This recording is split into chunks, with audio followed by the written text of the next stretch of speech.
What's up guys, kumusta kayo? Itong si Norman may sinasayang na tatlong bagay. At yung pangatlong bagay na sasabihin ko is para sa akin napakahalaga na dapat hindi niya sinasayang. Well, ano ba yung una? Unang bagay is yung pera. Alam naman natin mag-iisang buwan na laman siya ng kasino.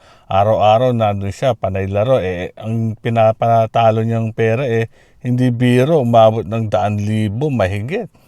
Ewan natin, baka nasa milyon na yon. Sayang yung pera kasi karamihan nun galing sa mga OFW, sa mga sponsors niya. Ang alam, gagamitin niya sa humanitarian or kung saan man, sa kanyang mga pambayad sa mga gastusin sa mga kasong harapin niya, pero wala sinasayang niya yung pera. Yun, pera, una-una sinasayang niya. Pangalawa, oras, sinasayang din niya.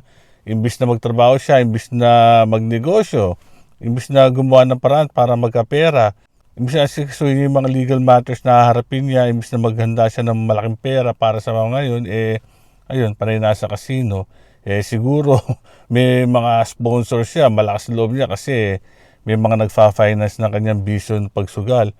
Yung pangatlong bagay na nakakapanghinayang, alam mo kung ano, yung oras sa mga anak. Nasasayang, imbis na kasama niya yung mga anak niya, imbis na nagbabanding, imbis na pinapasyal niya, imbis na, di ba, spend ng quality time, nasaan siya? Sa mga hotel, kung saan saan, namamasyal, kumakain nga siya na masasarap, hindi naman niya kasama mga anak niya. Diba? Hindi naman niya kasama pamilya niya. Anong edad na ba siya? Magsisikwenta na, tumatanda na. Baka magulat na lang siya, yung mga anak niya, lumaki na, may kanya-kanyang buhay na, may kanya-kanyang pamilya na. Hindi man lang, hindi man lang close sa kanya. Wala man lang memory, hindi man lang siya nakasama. Mamimiss niya yung mga panahon na yon. Sayang. Ganun talaga, desisyon niya yan. Good luck.